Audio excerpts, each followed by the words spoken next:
Cleon Little wasn't just a leading man, he was a disruptor.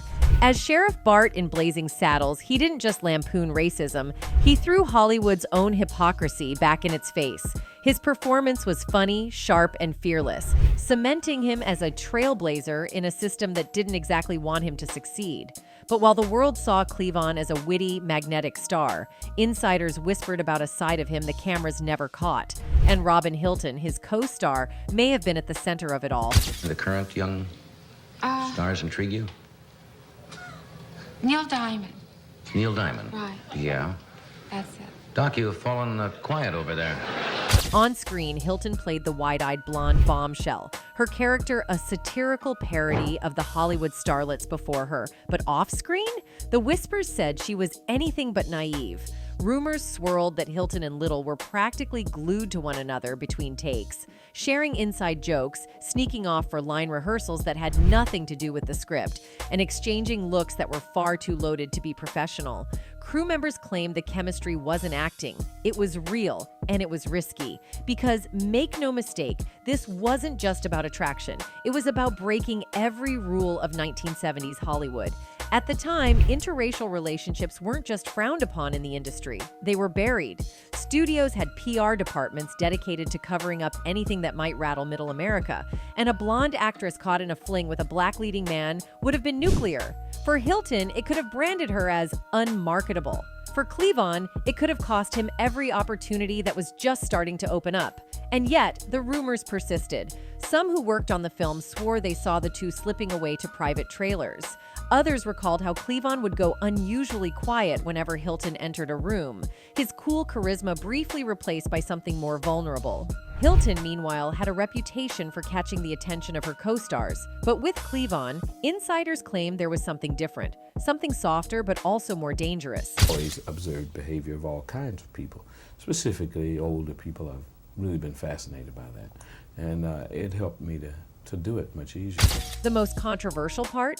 Hilton's decision to name Cleon decades later, when revisiting the men who left their mark on her life. This wasn't a harmless shout-out. To many, it felt like an intentional bombshell, a sly confession that hinted at a romance Hollywood worked overtime to erase. Why mention Cleon at all, unless she wanted to force people to read between the lines? Some believe Hilton was finally telling the truth in the only way she could, half as a wink, half as a dare. Cleon's own silence only deepens the intrigue. He was notoriously private, rarely linked publicly with any woman. Friends later admitted that he had someone in his life during the height of his fame, but that she was off limits for public acknowledgement. Was that someone Robyn Hilton? If so, it paints a picture of a man navigating not just racial barriers, but an entire system rigged against him. The racial politics of the time can't be ignored. Blazing Saddles was already Hollywood's biggest gamble in handling race on screen. So imagine the fallout if news broke that its leading black man was sleeping with his white co-star. The studios would have burned the negatives before letting that story run. Some speculate they did bury evidence, photographs, anecdotes, anything that could hint at a real-life romance too explosive for audiences of the day. And that's the crux of it. Cleon and Hilton weren't just playing roles in a controversial comedy. If the whispers are true, they were staging their own rebellion behind the scenes, defying racial taboos, studio politics, and the suffocating image control of Hollywood itself. And Cleon says, I hate to disillusion you, man, but you're sucking on my arm. So when Hilton included Cleon's name in her later life confessions, it wasn't nostalgia. It was a revelation. A nod to a love, or at least a dangerous infatuation, that had to be erased from history. And in doing so, she may have confirmed what the studio system feared most, that the most scandalous story of Blazing Saddles wasn't on the screen. It was in the shadows where Cleon Little and Robyn Hilton were playing out a script Hollywood didn't dare write. Gene Wilder wasn't the kind of man Hollywood sold as a leading heartthrob. He didn't have the lantern jaw, the bronze cowboy look, or the brooding mystique of a Paul Newman. What he had was far more subversive. Magnetism. His brilliance wasn't in how he looked, but in how he made you feel. That wry half smile, the way his eyes darted between innocence and mischief, his ability to say something utterly absurd and make it sound like a whispered secret, it was dangerous. Women weren't just charmed by him, they were pulled into his orbit. And Robyn Hilton, despite her limited time on screen with him, was no exception. Her decision to name Wilder decades later wasn't just a casual nod. It feels like the quiet unsealing of a Hollywood secret. Behind the camera, Wilder carried an intensity people rarely saw in public. He wasn't a swaggering womanizer, but that almost made him more compelling. His vulnerability was his seduction. Hilton, already branded as a blonde bombshell with a reputation for catching the eye of her male co-stars, was drawn to him in a way that was obvious to anyone paying attention. Crew members have whispered for years that while Cleon Little may have been her playful off-screen partner in crime, Wilder was the one who truly held her focus. Some recalled Hilton hovering around his rehearsals long after her own work was finished, captivated by his words, hanging on his laughter like she was intoxicated by him. And here's where things get messy. Wilder was married during Blazing Saddles. He wasn't a tabloid regular, nor was he a public playboy, but that didn't stop the rumors from bubbling.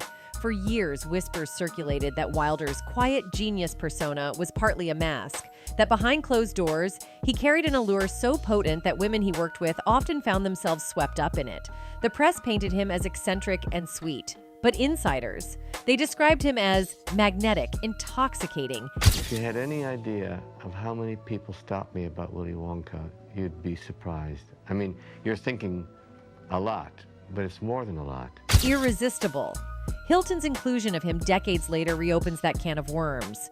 Was she simply indulging in nostalgia, or was she slyly validating those long-suppressed rumors?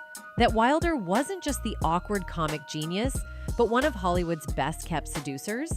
By naming him, Hilton may have been exposing a side of Wilder the industry never wanted to talk about. After all, Hollywood thrives on controlling narratives. Wilder as a quirky genius was marketable. Wilder as a passionate, secret lover to his bombshell co-star, that was dynamite. The controversy doesn't end there. Some insiders from the 1970s claimed Wilder's private life was untouchable, that women who became involved with him never spoke publicly, not because nothing happened, but because they were pressured not to. The studios had no interest in exploding the carefully crafted image of Wilder as lovable eccentric, and Wilder himself, fiercely protective of his privacy, was said to quietly enforce that silence, which makes Hilton's decision to drop his name decades later all the more explosive. Was she finally breaking ranks with the unspoken Hollywood code of silence? What makes her confession particularly charged is how it reimagines Wilder. For decades, he was cast as the oddball clown, the harmless genius. But Hilton's nod reframes him as dangerous in his own right, a man whose sensual pull was so strong it had to be buried under the veil of comedy and eccentricity. To admit to a crush is one thing. To deliberately link her name with his years later is something else entirely.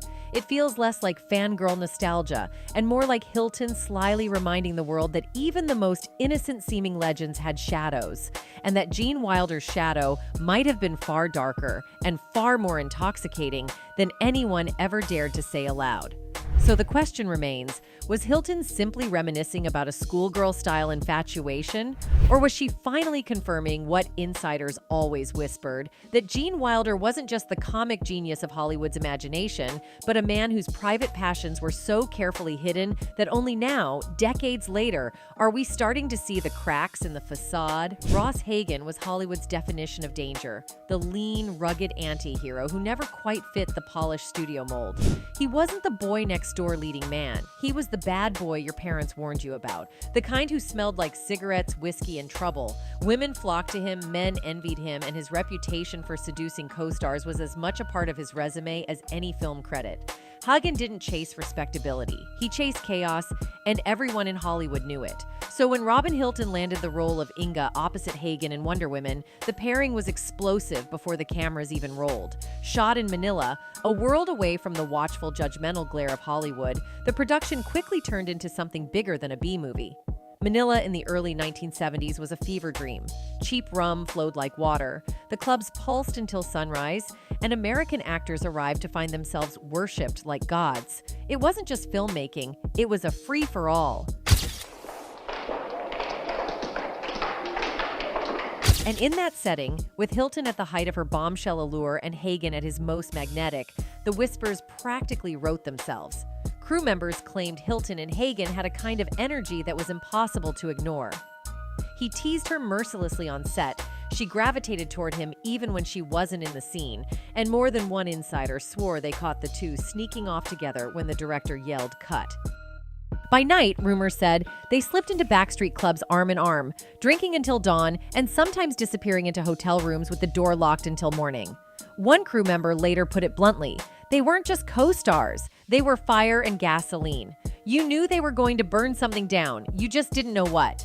The real controversy isn't just that Hilton admitted decades later that she was drawn to Hagen, it's that she dared to name him, because Ross Hagen wasn't the kind of man respectable Hollywood women claimed in public. He was dangerous, unpredictable, and proudly promiscuous. His trail of co-stars left behind whispered stories, wild nights, broken hearts, and secrets kept to save careers. Nobody named him. Hilton did, and that changes everything. The scandal deepens when you consider timing. Wonder Woman was made in the early 1970s, an era when Hollywood still tried to control the image of its female stars. Hilton was being groomed as the next blonde bombshell, the kind of woman who could play ditzy but still sell tickets. Being tied to Hagen, a man with a reputation for betting and discarding his co-stars, could have ended her ascent before it began. She was supposed to be untouchable, the kind of fantasy men dreamed of but never imagined could be corrupted. But if the whispers about Manila were true, Hilton had crossed that line. And Hagen, he didn't care. To him, Hilton would have been just another notch on his belt, another story to brag about in smoke-filled bars back in Los Angeles. What makes Hilton's later confession sting is that it wasn't Hagen bragging, it was her admitting. That flips the script. Suddenly, she's not a victim of his charms or just another conquest. She's complicit, maybe even the one who pursued him. That's where the scandal cuts deep. Did Hilton risk her rising career for a man everyone in Hollywood warned her about? Or was Hagen simply irresistible in that Manila haze of neon and rum? Some crew members still insist what they saw went far beyond harmless flirting. Others whisper darker rumors, that Hagen wasn't just charming, he was manipulative, the kind of man who knew how to blur the line between acting and reality until women couldn't tell the difference. What makes this confession explosive is how it reframes Hilton's legacy. By naming Hagen, she isn't just hinting at a fling, she's cracking open a piece of Hollywood history that was supposed to stay buried overseas. Because the unspoken rule of those Manila shoots was simple. What happened there stayed there, but Hilton broke that rule. And in doing so, she suggests that the untouchable blonde America laughed with on screen was hiding something raw, something reckless, something scandalous. So the question lingers like cigarette smoke in a Manila nightclub. Was it a harmless fling, a reckless affair, or a dangerous entanglement that nearly derailed Hilton's career? One thing's certain, whatever happened in Manila didn't stay in Manila. Ron Ely was the kind of actor Hollywood wanted to bottle and sell. Tall, broad-shouldered, and impossibly handsome, with the square jaw and steely stare of a man pulled straight from Pulp Fiction. He had already cemented himself as a pop culture icon with his stint as Tarzan, but by the mid-1970s, his career was at a crossroads. Doc Savage, the man of bronze, was supposed to propel him to full-blown leading man superstardom. And for Robyn Hilton, stepping into his orbit was like walking into a studio-manufactured fantasy. He was Hollywood's ideal of masculinity, personified. On the surface, nothing about their time together seemed scandalous. No tabloid exposés, no whispered headlines, no hotel sightings to ignite gossip columns. But that's what makes Hilton's decision to name Eli so fascinating. If there was truly nothing there, why bring him up at all decades later? By including Ely in her confessions, Hilton may have been tipping her hand, signaling that there was far more simmering beneath the surface of their partnership than the public was ever allowed to see. Because here's the truth about Eli. Behind his square-jawed heroism was a man infamous for his confidence, arrogance, some said. He had a way of carrying himself as though he knew he was the most desirable man in the room, and insiders claim he reveled in the attention of female co-stars. Hilton, with her intoxicating mix of wide-eyed innocence and smoldering sensuality, was exactly the kind of woman he couldn't have ignored. For two actors defined by their looks, their chemistry was a Hollywood time bomb, one studios had every reason to bury. The deed was signed by the chief of the Quetzal. And that's where the timing matters. The mid-1970s were still ruled by the old Hollywood publicity machine. Stars were carefully curated, reputations were sanitized, and image was everything. Ely was marketed as a clean-cut hero, the ultimate pulp adventure man, not a scandalous playboy caught in a fling with his co-star. Hilton, meanwhile, was trapped in the sex symbol box, paraded as eye candy but never allowed to step outside it. A romance, or even the perception of one between them, could have destroyed the illusion the studio was so desperate to maintain. So the question becomes, was their connection quietly ignored or deliberately erased? Hilton naming Ely now feels like a subtle rebellion, a refusal to let Hollywood rewrite the past without acknowledging what really happened behind closed doors. Was she longing for a missed opportunity, or slyly admitting that there was something the industry scrubbed away to protect its golden boy and control its blonde bombshell? And there's one more detail worth noting. Ely's reputation behind the scenes wasn't as squeaky clean as the press suggested. Some cast and crew from his projects recalled him as charming but predatory, a man who knew the effect he had on women and enjoyed testing their boundaries. If Hilton's inclusion of him is more than nostalgia, it could mean she was swept up in that same gravitational pull, whether willingly or under the weight of Ely's charisma. By naming Ron Ely, Hilton wasn't just confessing a crush.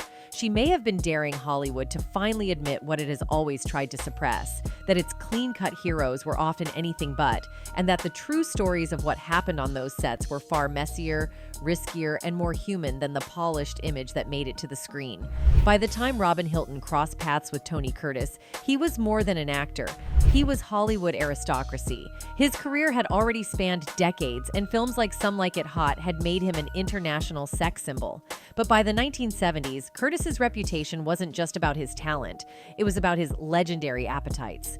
Known as one of the industry's most notorious playboys, Curtis could walk into a room, lock eyes with a woman, and leave with her before the champagne glasses were empty. Hilton's appearance alongside him on The Rookies was brief, but Hollywood gossip insists that the chemistry between them didn't end with the script. By naming Curtis decades later, Hilton reignites questions the industry has always preferred to leave unanswered.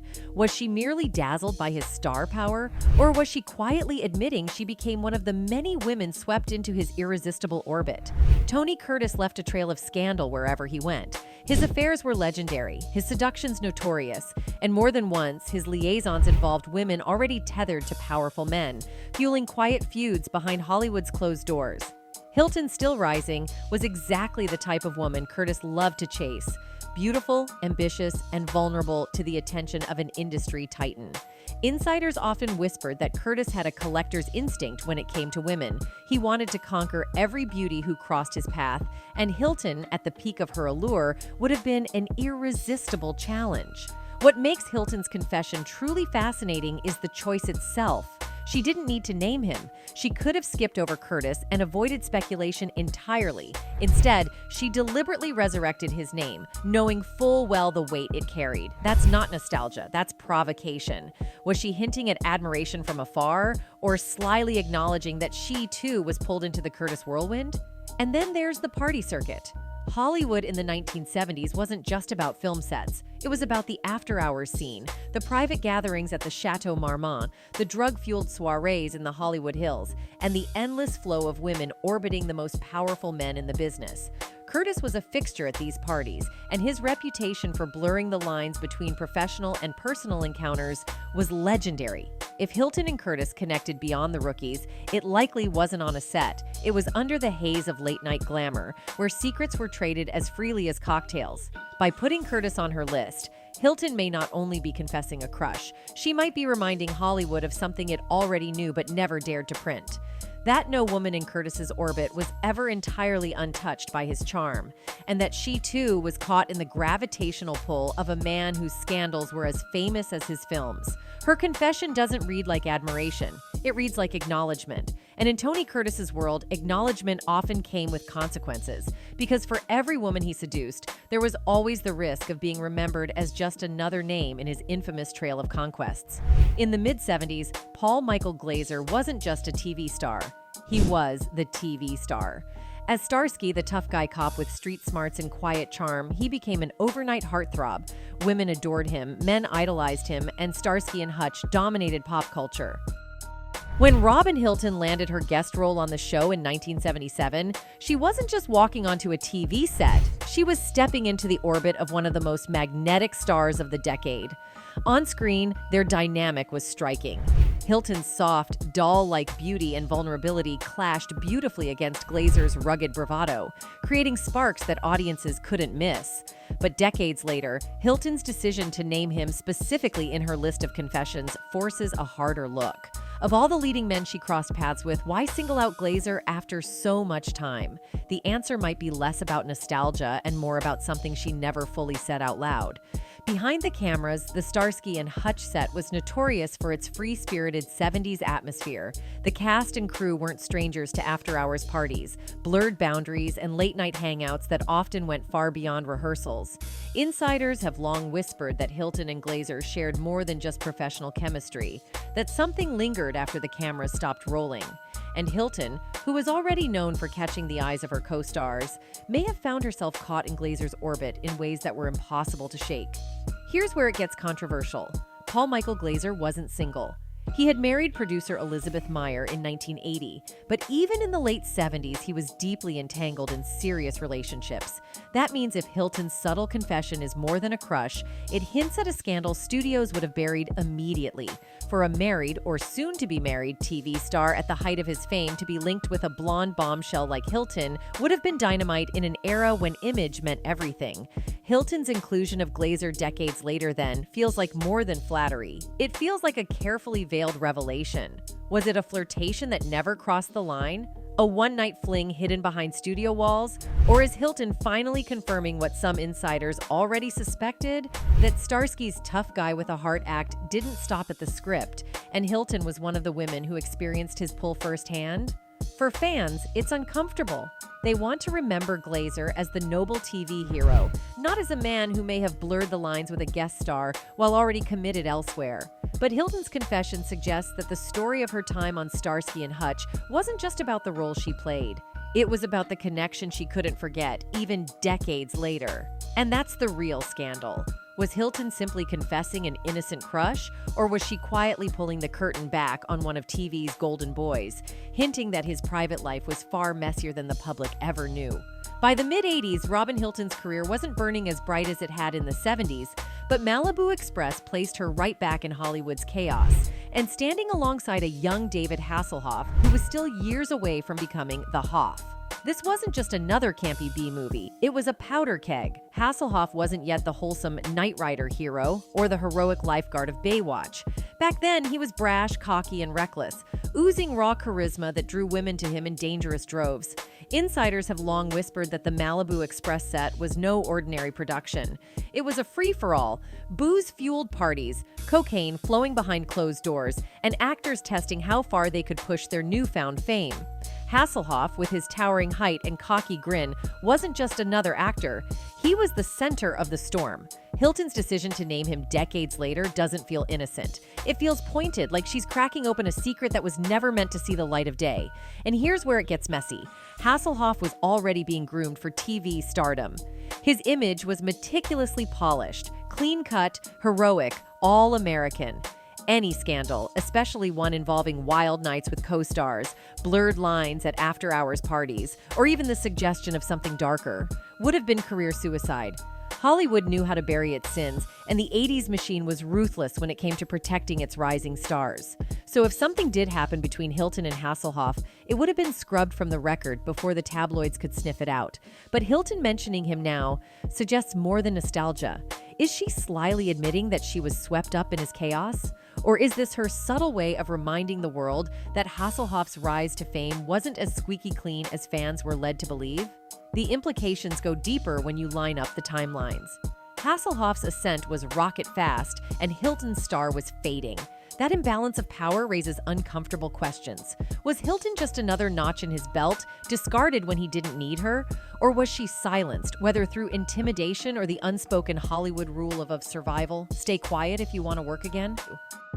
And then there's the elephant in the room, Hasselhoff's well-documented struggles with addiction later in life. If he was already living recklessly in the mid-80s, then Hilton's confession may be less about a fling and more about exposing the chaotic underbelly of his early years, the side that Hollywood desperately wanted hidden.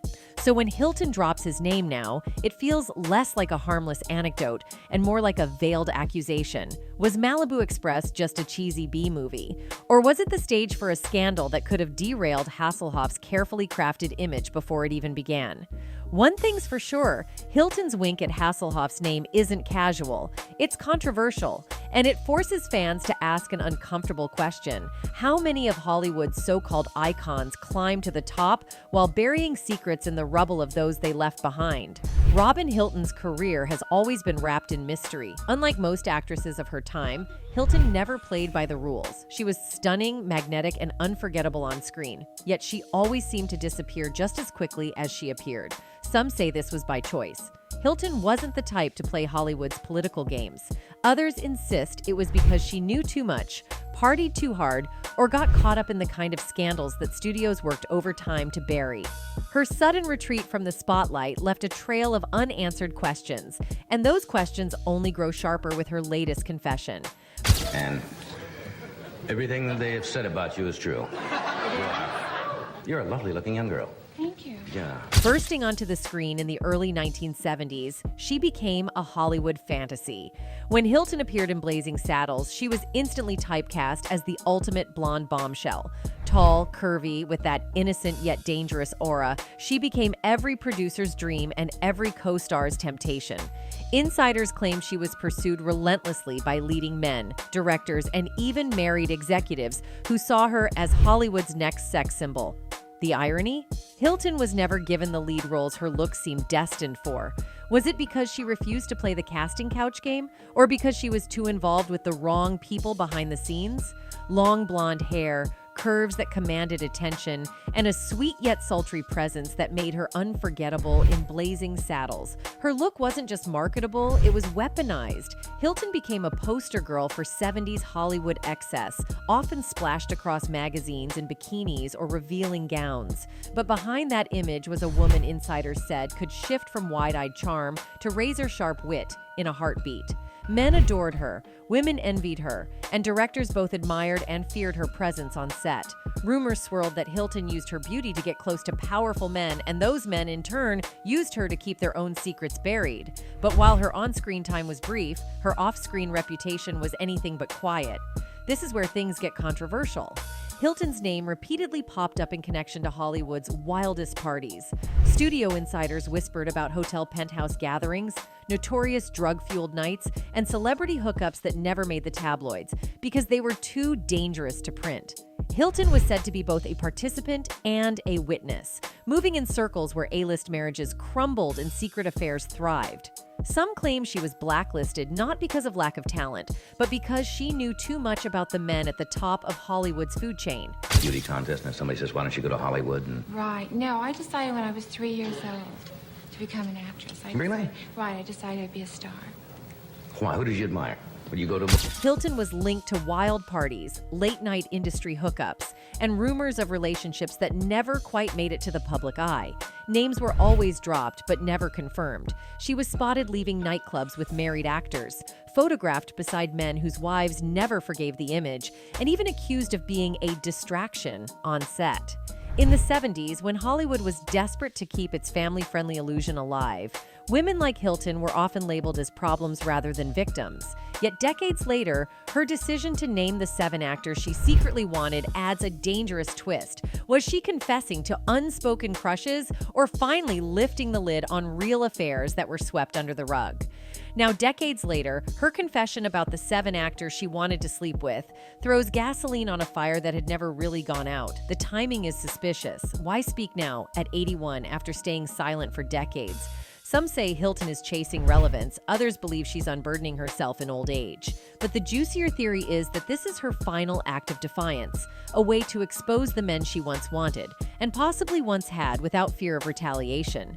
By dropping names tied to classic films and iconic TV shows, Hilton forces us to rethink what really happened behind those sets and what kind of secrets Hollywood has been hiding all this time.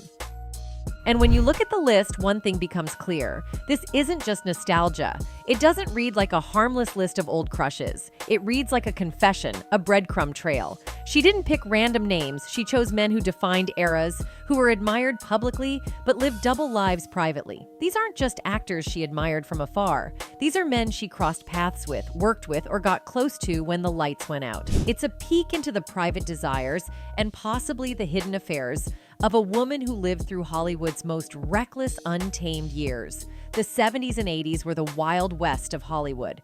Affairs were rampant, drugs flowed freely, and reputations were made or destroyed overnight. Hilton was right there, a witness and a participant navigating an industry that treated women as both decoration and currency.